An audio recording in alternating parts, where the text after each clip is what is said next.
वो 11 जून 1963 का दिन था। वियतनाम के साइगोन नगर के व्यस्त चौराहे पर एक बौद्ध भिक्षु ने आत्मदाह कर लिया। समाचार एजेंसी एसोसिएटेड प्रेस ने जब थिच कुआंग डक नाम के उस बौद्ध भिक्षु के आत्मदाह का चित्र जारी किया तो पूरा विश्व दहल उठा। उस समय दक्षिण वियतनाम में चर्च की कठपुतली सरकार थी, जिसका राष्ट्रपति नो डिन डिएम था। वियतनामी पहचान वाला वो व्यक्ति वास्तव में कैथोलिक क्रिश्चियन था। उसने वियतनाम में बौद्धों पर भारी अत्याचार किए। विरोध स्वरूप बौद्ध भिक्षु थिच कुआंग ने बीच सड़क पर बैठकर अपने शरीर में आग लगा ली। वर्ष 1954 तक वियतनाम फ्रांस का उपनिवेश था। तब इसे फ्रेंच इंडो चाइना कहा जाता था। उस दौरान चर्च ने वहां पर भारी संख्या में बौद्धों का धर्मांतरण कराया।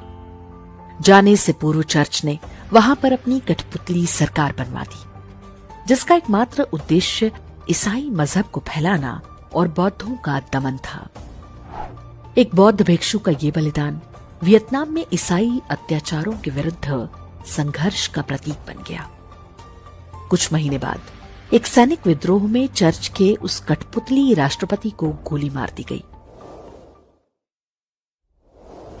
वियतनाम चर्च के उस षड्यंत्र से बच गया। आज वहां पर लगभग 80% बौद्ध जनसंख्या है। हालांकि विकिपीडिया और गूगल के अलग अलग स्रोतों पर आपको ये संख्या अलग अलग मिलेगी। कुछ स्थानों पर दावा किया जाता है कि बौद्ध तो केवल 14-15% हैं। जिस प्रकार भारत में अमुक जाति हिंदू नहीं है, आदिवासी हिंदू नहीं है जैसे अभियान चलाए जाते हैं, उसी प्रकार वियतनाम में भी अलग अलग जनजातीय समूहों को बौद्धों से अलग करने के प्रयास होते रहते हैं। भारत में लोगों को ये खेल समझने में थोड़ा समय लगा, लेकिन वियतनाम के बौद्ध बहुत पहले समझ गए थे कि ईसाई उन्हें आपस में बांटकर राज करना चाहते हैं। वियतनाम से पहले जापान को भी ईसाई देश बनाने के प्रयास हुए थे। परमाणु बम गिराने के बाद अमेरिकी सेना का supreme commander Douglas MacArthur 1945 से 1952 तक जापान में रहा था। वहां उसने जापानियों का धर्मांतरण कराने का पूरा प्रयास किया। रे मूरे की पुस्तक soldier of God MacArthur's attempt to Christianize Japan में बताया गया है कि द्वितीय विश्व युद्ध में मित्र देशों की सेना के सुप्रीम कमांडर के रूप में मैक आर्थर ने कहा कि ईश्वर और अमेरिका के सैनिक के रूप में ये मेरा कर्तव्य है कि मैं जापानियों को ईसाई बनाऊं और उनके समाज में नैतिकता के ईसाई मानकों को स्थापित करूं। ये जापानियों का मनोबल है कि परमाणु हमलों में तबाह होने के बाद भी उन्होंने ईसाई मजहब के आगे घुटने नहीं टेके। कुछ मुट्ठी भर लालची किस्म के लोग उसके झांसे में आकर ईसाई बने, लेकिन समय के साथ वे भी इस विदेशी मजहब को त्याग रहे हैं। जापान में आज ईसाई जनसंख्या 1% के आसपास है और वो भी लगातार कम हो रहे हैं। ईसाई षड्यंत्रों का एक महत्वपूर्ण उदाहरण है श्रीलंका। यह आधिकारिक रूप से बौद्ध देश है। यहां 70% बौद्ध जनसंख्या है। दूसरे स्थान पर हिंदू हैं, जो 12% से कुछ अधिक हैं। सदियों तक हिंदू और बौद्ध यहां सह अस्तित्व में रहे। कभी कोई बड़ा विवाद दोनों के बीच नहीं हुआ। औपनिवेशिक काल में दोनों ही पश्चिमी मजहबों के पैर श्रीलंका में पड़ गए। कुछ बीते वर्षों में इस्लाम ने यहां तेजी से विस्तार किया है और अब वो 10% होने को है। ईसाई चौथे स्थान पर हैं, जो 8% के आसपास हैं। लेकिन श्रीलंका की राजनीतिक सत्ता पर ईसाइयों की पकड़ बाकी सबसे अधिक है। वर्ष 1959 में यहाँ के प्रधानमंत्री सोलोमन भंडारनायके की गोली मारकर हत्या कर दी गई थी। भंडारनायके ईसाई था। उसने आते ही श्रीलंका की सनातन धर्म से जुड़ी पहचान को मिटाना आरंभ कर दिया था। उसे गोली मारने वाला एक बौद्ध भिक्षु था।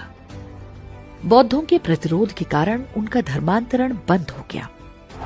श्रीलंका में बौद्ध जनसंख्या का अनुपात भी धीरे धीरे बढ़ रहा है, लेकिन आज भी अधिकतर राष्ट्रपति ईसाई ही बनते हैं। चर्च के षड्यंत्र भी जारी हैं। वे अब हिंदुओं को ईसाई बनाने पर अधिक फोकस कर रहे हैं। LTTE का पूरा गृहयुद्ध वास्तव में चर्च का ही खेल था। श्रीलंका में हिंदुओं की स्थिति और चर्च के षड्यंत्रों पर हमारे वीडियो का लिंक आप डिस्क्रिप्शन और कमेंट में देख सकते हैं। जापान और वियतनाम ने चर्च के षड्यंत्रों से स्वयं को बचा लिया। श्रीलंका बचने के प्रयास में है, लेकिन कुछ एशियाई देश नहीं बच पाए। इसका उदाहरण है दक्षिण कोरिया, जो आज लगभग पूरी तरह से ईसाई मजहब के चंगुल में है। कभी बौद्ध बहुल देश रहे दक्षिण कोरिया में आज मात्र 15-16% लोग स्वयं को बुद्धिस्ट कहते हैं। चर्च ने यहां पर पहले लोगों को नास्तिकता की ओर ढकेला, फिर धीरे धीरे अपना चंगुल मजबूत करता गया। आंकड़ों में उनकी संख्या भले ही 27 से 30% है, लेकिन कोरिया की सत्ता और अर्थतंत्र पर उनका कब्जा है। सभी बड़े पदों पर ईसाई ही बैठे हैं। दक्षिण कोरिया में आज बड़े बड़े चर्च दिखते हैं। उसकी बौद्ध पहचान धीरे धीरे साफ की जा रही है। जो बड़ी बड़ी कोरियन मल्टीनेशनल कंपनियां हम देखते हैं, उन सभी के मालिक ईसाई हैं। प्रोटेस्टेंट और कैथोलिक जातियों को मिलाकर दक्षिण कोरिया में लगभग 30% ईसाई हैं। 1950 में ये 5% से भी कम थे। कोरिया की कार और इलेक्ट्रॉनिक कंपनियों के लिए भारत एक बड़ा बाजार है, लेकिन यदि आप कोरिया जाएं तो आपको ढेरों सार्वजनिक स्थान मिलेंगे जहां लिखा होता है कि वहां हिंदुओं का प्रवेश वर्जित है। ओह माय गॉड, ये क्या है? इस्लाम आउट, हिंदू भी लिखा है इसमें। वे हिंदुओं के साथ बिल्कुल उसी प्रकार से अछूतों जैसा व्यवहार करते हैं जैसे अंग्रेज किया करते थे। कारण आप स्वयं समझ सकते हैं। एशिया के देशों पर चर्च के मजहबी आक्रमणों की ये कहानी हम आपको इसलिए बता रहे हैं ताकि आप समझ सकें कि भारत में क्या चल रहा है। उत्तर पूर्वी राज्यों में इसी फॉर्मूले से वो सफल रहे। आंध्र प्रदेश, तमिलनाडु, केरल इत्यादि राज्यों में भी वे अपने षड्यंत्रों में कुछ सीमा तक सफल रहे हैं। पंजाब ध्वस्त होने की कगार पर है। हमें समझना होगा कि जो समाज लड़ता है वही बचता है। वियतनाम और जापान ने चर्च से संघर्ष किया और विजयी रहे। श्रीलंका ने प्रतिरोध किया, इसलिए कुछ सीमा तक बचा हुआ है। सभ्यता को बचाने के लिए जो मूल्य चुकाना पड़ता है, वो मूल्य उन्होंने चुकाया। भारत में भी 1857 का स्वतंत्रता संग्राम वास्तव में ईसाईकरण रोकने के लिए था। अंग्रेजों ने भले ही उसे कुचल दिया, लेकिन समझ गए कि भारत के लोग एक षड्यंत्रकारी विदेशी संस्कृति को कभी स्वीकार नहीं करेंगे।